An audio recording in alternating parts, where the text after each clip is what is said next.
Hey folks, and welcome to Typology, the show in which we explore the mystery of the human personality through the lens of the Enneagram. I'm Anthony Skinner, producer of the show.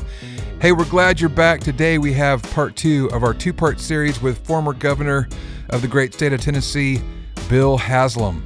But before I get to my guest, let me remind you about Typology Live in San Diego at the Balboa Theater, March 21st. Typology Live. That will be Ian and myself, Anthony Skinner, along with special guests. We're going to have some music. It's going to be a really fun night, and we're going to actually record a Typology podcast live with you, the audience there. So make sure you go to typologypodcast.com to get your tickets. That's typologpodcast.com. And remember to follow us on social media at Ian Morgan Cron and at Typology Podcast. All right, that's it. Let's move on to the show. We're going to pick back up in the interview where we ended last week with Ian, where he's asking Bill about himself as a 3 stepping out of office and how 3s can tend to over-identify with the role that they play in their jobs as opposed to their true selves. So let's check back in now with former Governor Bill Haslam and the host of our show, Ian Cron. So, what do you do now differently as a result of knowing the Enneagram? You know, I think there is for me, some of it is about trying to slow down the process sometimes, whatever that process is, and try to listen a little better and try to understand for me, like, okay, if I'm feeling that way so strongly, just why do I feel that way? What's pushing me to feel so strongly about whatever it is that I want to do? You know, one of the things that's a little different about being in your 60s and having, been in office, et cetera, and then being on the other side is you do gain a little different perspective. And you realize, oh man, some of those things that were tearing me up inside, like I get a little bit more where it's coming from. So now you're not in office. Right. I know that you went to New Zealand pretty quick, but essentially, I mean, I was around when you were like moving out of the mansion. Yeah, you were. And getting rid of that dang security detail, which I happened to love.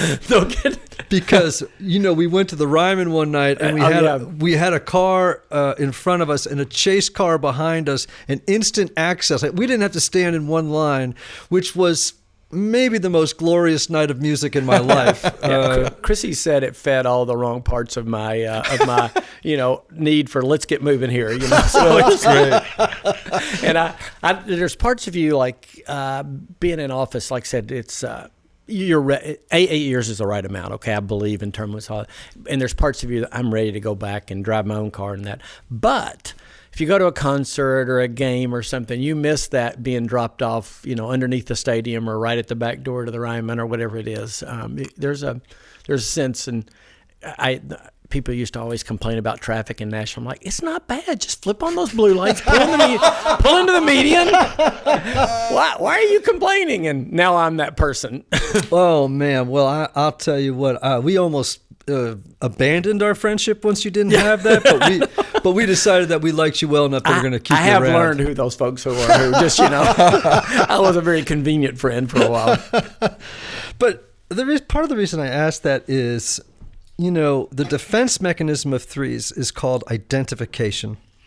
And what that means is 3s have a tendency to over-identify who they are with the role that they play. Right, so they confuse their true self with oftentimes the false self of their job title. Yeah. Right. Did you ever find yourself saying to yourself or to Chrissy, I think I'm having trouble separating who I am from my job? We worked on that real hard, both Chrissy and me, and then a group of guys that I met with on a regular basis in Nashville that were just friends, separate from being governor. So worked on that, because I really didn't want to have that happen. By the way, this is one of those offices that it lends itself to that. And I don't care what number you are. The problem you have in elected office is you don't get a lot of good, thoughtful feedback. You have people screaming at you on Facebook or whatever it is that you're the worst thing ever, and you have people, you're the answer to all of our problems, and neither are true. But you don't get much of that good, thoughtful, honest feedback about who you are when you're in elected office. And I talked to enough people who I knew and respected who had been out of office that said, don't be that way, because then when you leave, re-entry is really tough. Right. Yeah, because you could just fall off that cliff and then begin to ask yourself, well, now that I'm not governor, who am I? Right. Because it's just kind of hard to, to describe. You're set apart. I mean, it's, you live in a house behind a fence, that's, highway patrolmen are driving you everywhere. When you walk into a room, everybody stands up, and when you give a speech, they all clap and they laugh at your jokes. And that we hit the epitome of it. I'm really not a hunter, but my son is, and we went duck hunting one time. And anybody who duck hunts know you kind of everybody's crouched down in the blind, and the ducks come. You kind of raise up, and about six. Sometimes we might have six guys shooting shotgun at the same time. Sometimes you know who hit it, but sometimes you don't. And I knew that I'd hit the epitome of that and I'm not, I have a better chance of throwing the gun and hitting the bird than I do shooting it. Okay, so I'm not a very good shot. And first time we raised up and shot, and I'm pretty sure mine wasn't even close. Everybody said, "Nice shot, Governor," when a bird fell out of the sky. So it was like, you kind of realize this is not a real world you live in. Oh, man. Well, but I have to say that for a 3 that's not very self-aware, and I think it's probably clear to my audience right now that you are a self-aware and wise 3, that's heaven on earth for that kind of 3. Yeah. The 3 wants that kind of attention. They actually crave admiration. Yeah. And I would imagine in that office, man, that or if you were a movie star, or if you were any kind of a public figure, that is intoxicating. Did you find it at times to be, this is pretty great, or was it mostly, I'm slightly uncomfortable with this? A little bit. The good and bad thing about being in office is there's enough hard stuff going on, always. Issues you're dealing with, problems, you're getting beat up in the newspaper about something, that there's always something that kind of pulls you back into the reality of being the governor. But having said that, there is a lot that lends itself to that. Again, if that's your drug, or that's your alcohol, you're getting to visit the bar a lot. Right? Hey, Typology Tribe, I want to take a moment to thank one of our sponsors for helping us bring you what I hope is great content every week. Now, you all know, obviously, I'm a psychotherapist, and so I'm a big proponent of counseling. So, whether you feel like something is interfering with your happiness or preventing you from achieving certain goals, counseling is a great tool to help identify what those blocks are and then work through them. Yet, and I think probably many of you know this, finding a therapist can sometimes feel intimidating. Here comes the good news.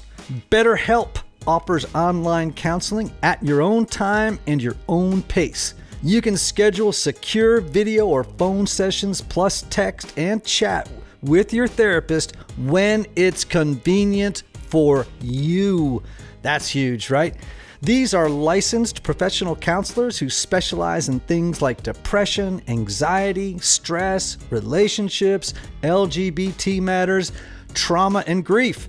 BetterHelp has counselors available worldwide and have over 3,000 U.S. licensed therapists across all 50 states. And get this, if you're not satisfied with your counselor for any reason, you can request a new one at any time at no additional cost. Best of all, it's a truly affordable option. And as a special offer for Typology listeners, BetterHelp is offering 10% off your first month with the discount code Typology Podcast. So why not get started today? Go to BetterHelp.com/TYPOLOGYPODCAST.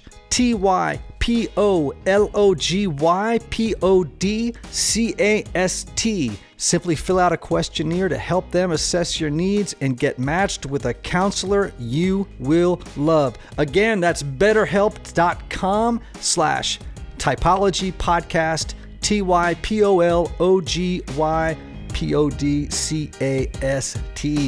BetterHelp.com/Typology Podcast. Check them out.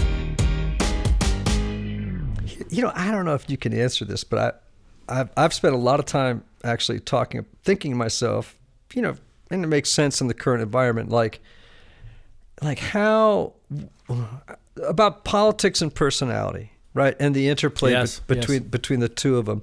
And I've oftentimes wondered, okay, well, what type is most drawn to politics or to public service, right?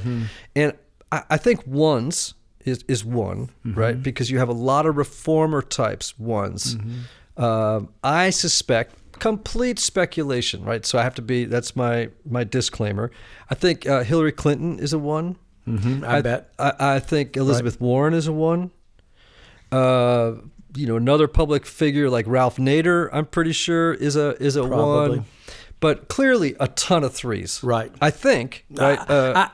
If you'd asked me that kind of offhand, I would have said, as I just kind of, again, mentally scanned people that I served with that I knew well, other governors particularly, I would have said, yeah, there's a whole lot of threes in there. How do you think that affects things in government? Here's the danger in government, and is this. It's a world that's a lot about perception, right? So in business, you've got a profit and loss statement at the end of every month that tells you who's being effective. If you're we're in a studio with guitars all over the wall, something. If you're an entertainer, like song sold or it didn't. In government politics, that's not necessarily true. I mean, I can tell you governors that, were very prominent and famous, got lots of attention, et cetera, that I don't think really ever did much in terms of leading and running their state and serving the people. That others who never got any attention at all, and I could give you their name and you'd say who, So it's a world where perception matters more than the reality in terms of how people see it, and so that's a dangerous place for a three to be, right? Because they want to give off that perception of we're doing that, and then you learn how to do that successfully. And my bet is if you tested, there'd be a wildly disproportionate number of threes. Right, because one of the catchphrases we use about threes is that they're more concerned with seeming than being. Yep. And I feel like part of the public's suspicion and at times full-blown disdain of people in public service and in government is precisely the seeming versus being problem. I think that's. There are a whole lot of great people that serve in office. Totally. Way more than people think. Way more than. But that seeming rather than being, or seeming rather than actually, being fruitful, whatever you want to call it, is real. Yeah. So what's your? We've had a conversation about this. You've been thinking about a podcast. You've been writing a book, or sort of kind of pushing away at it. That's right. with my encouragement. Like I'm sure people will be interested to know what needs to change. Like and where are we and what needs to change? I think we're at a worrisome place. In this sense, it's hard to describe how much social media has changed politics. And I say that for several reasons. One, as much as you might not like what people call mainstream media, et cetera, there's one qualifying condition to that. There's an editor involved. And so when something gets said or written, there's somebody that's waiting and saying, Ian, before we publish that, are you sure that's right? And so that's one of the realities is you've got a lot of information that people are consuming. Number two, remember, we all get to self-curate our own news now. So you get to choose where you get it. And confirmation bias is an incredibly real thing. When something's happening that I like in the news, I want to read more. Like, oh, where's another article that'll tell me that that I already think is true. And so you start to add all that together, kind of this overwhelming social media presence with no editor, so there may or may not be truth to it. Number two, we get to choose where we get our news. And then combine that with the reality of we all want to hear what we think is true already. It's left us in some, I think, not good places. And I think the other thing I'd say is this about politics and government is people forget all the time, like, this is real stuff. This really does impact people and families. And, the thought is, well, I'm a Republican because I think this about gun control, or I'm a Democrat because I think this about abortion, whatever the issue is. Underneath all that, in the state of Tennessee, if for a whole lot of people, we were their only source of, mental health resources, depending on your income level. Mm-hmm. We're the folks that if you're going to drive across a road, we're paving it. If you're in a prison, you're in one of ours. If you're going to school, most folks are going to one of our public schools. If you have a child who's disabled, we're probably the ones you're relying on. I can keep going, but my point is like all this really matters. I mean, for people of a certain income level, like all I really need is my driver's license and my kid to have a decent public school. For a lot of people, they need government to work beyond that. Mm. And I think we've kind of lost this idea of, government's about providing services that we can't buy for ourselves. Bill Gates cannot buy his own interstate system, okay? Most people can't buy their own education, and I can keep going. And so part of our role is how do we provide those services people need in the very most cost-effective way that we can, to the highest degree of quality. And somehow that's gotten lost in all of our conversation about, where do you stand on building a wall? Right.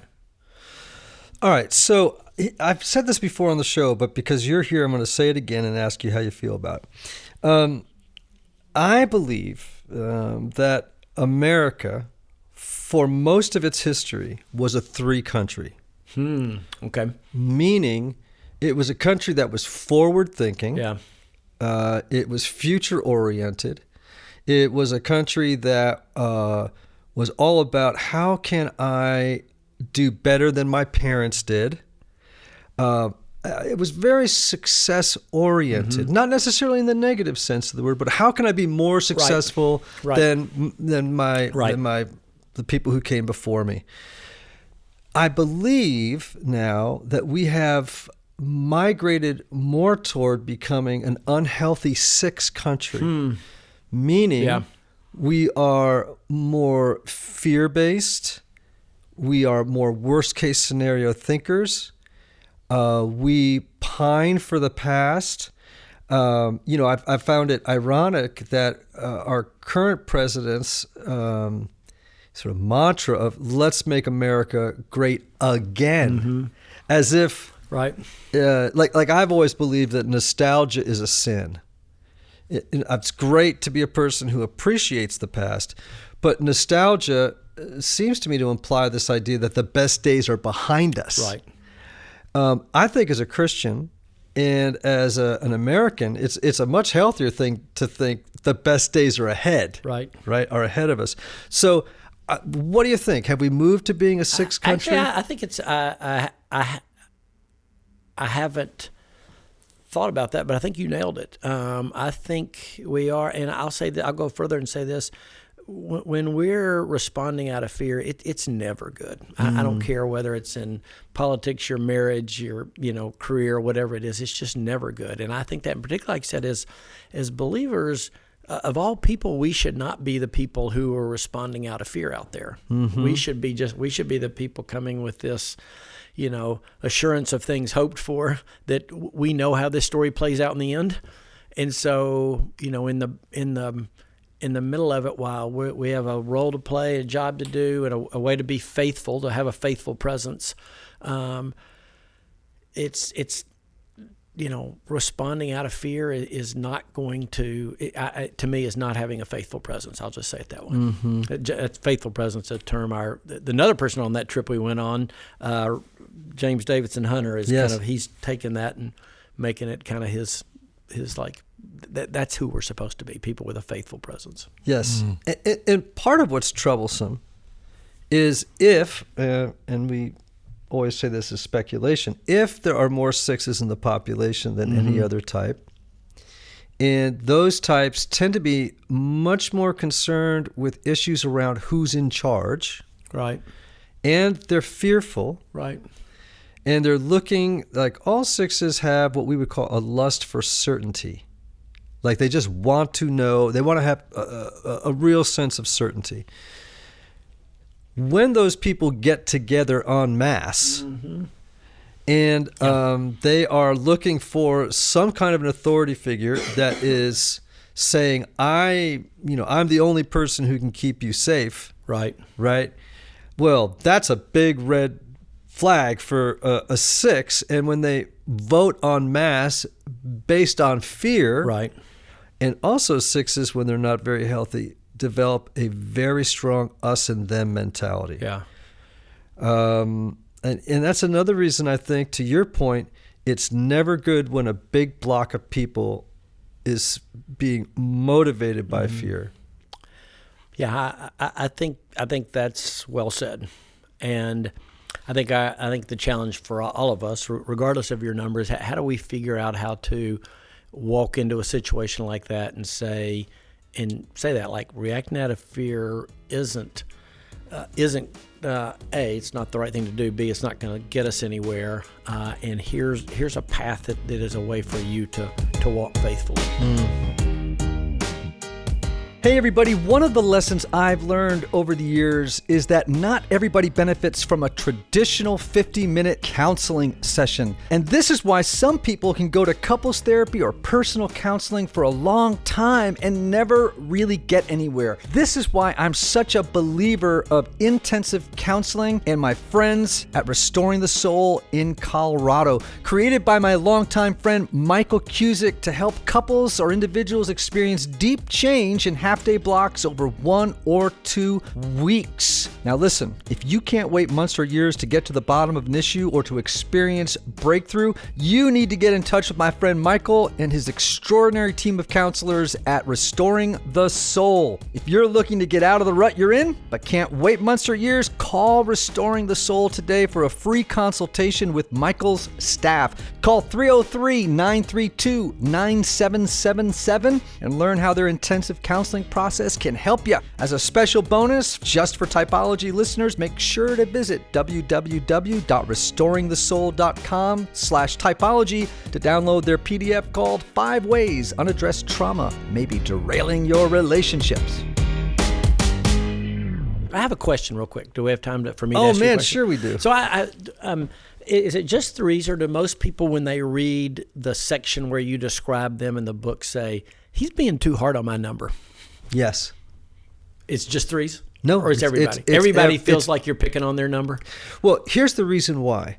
I believe that people are most likely going to identify their type based on what they get wrong rather than on what they get right. Yeah. Every number is beautiful, but when you're in the process of trying to determine your type, it's easier because you'll look at it and go, oh yeah, that's my issues, and then you can learn about the fact that every number in its healthy expression is really fantastic, Right. So for a 3, when you're in a good zone, right? It's no longer important for you to credentialize. It's no longer important for you to, I always laugh and go when I met a 3 one time in Connecticut, and he was like in his 70s, which made it even sadder. He kept saying, well, back when I was in college in New Haven, and you were like, oh my gosh, why don't you just come right out and say it? You went to Yale, You should have said, did you go to New Haven Community College too? That's great. Yeah, exactly. But they become much more interested in helping others succeed. Right. They are less interested in driving the bus, feeling compelled, to being okay with being a bozo on the bus, another bozo on the bus. They are much more community-minded. They don't have to lead the team. They're happy to be a support player on the team. So those kinds of, and I do mention some of that in the book, but also remember that your attention will migrate just to the stuff that's negative, and you'll miss the stuff that was said that was positive, right. But as we all know, what makes the Enneagram kind of special is that it reveals that what's best about you is what's worst, and what's worst is also what's best, right? And so that's the reason why. Also, I would say that 2s, 3s, and 4s, more than any other numbers, because they're in the shame triad, when they read material about themselves that's difficult, tend to respond more viscerally than other types. Yeah. That makes sense to me. Yeah. Where do people learn about what's next for you? Well, first of all, they can just email me and tell me what's. No, I'm kidding. I'm trying to figure that out. Do you have a website yet? You have Instagram? I don't. I have an Instagram, but I'm not fully using it. We've been out of office almost exactly a year, and it's been an incredible year for us just to do it. And we found that life feels full with lots of things that we're involved in. We're trying, like everybody else, and I guess like a 3 would. The healthy part of me of a 3 says, you want to be like that. The 4th kind of seed that fell on the good soil and produced 100x or 60 or 100 times or 60 times. And so Christy and I are trying to figure out, okay, what's that look like for this last piece of our life? And I've loved being in political office. I don't know if I'll do it again. If I don't, like I said, right now I don't have something like that I'm saying, oh yeah, I'm going to run for this. But I've loved that. But we also have figured out there's a whole lot of ways that we think we can use the things that God's taught us over the last 60 years. Yeah. Well, Annie and I sure love the Haslams. We've really had, it's fun. I'm going to tell one story on you. So this is one of the things that I appreciate about you and Ann. I think you all have figured out a way to use a wide variety of gifts and talents in a lot of different ways. I was in a conversation one time at a meeting, and I'm talking to four people, and somehow somebody brings up Ian Cron, and I go, I know Ian. And somebody says, how do you know him? And I say, and then I ask each one of them, and each one of them knew you from a different place in life. Well, he was on Young Life staff back in Connecticut. Oh no, he was the priest at my church. Oh no, he was so and so. And all of them, though, there was a consistent thread wound through there of ways that you had touched their lives in different ways. And so, Chrissy, I appreciate that. I have one last question. Is it just us, or does everybody wonder how you got in? That's pretty much everybody. I thought so. That's great. Our house does. Yeah. That's great. That's awesome. Man, will you come back and be with us? I'd love to. Thanks for having me. It's fun. Like I said, I mean, it's been for, I get everybody needs to, but particularly for folks like me that don't grow up thinking a lot about what our feelings are and where they came from and what's driving us. This is really helpful. Yeah. Well, love to Chrissy and to the kids, and I will take you up on it and call you back. Deal. All right. Enneagram Typology listeners, Enneagram fans, thanks for listening to Typology this week. Please remember the words of the great Oscar Wilde. Be yourself. Everybody else is already taken. Love it. We'll talk to you next time, folks.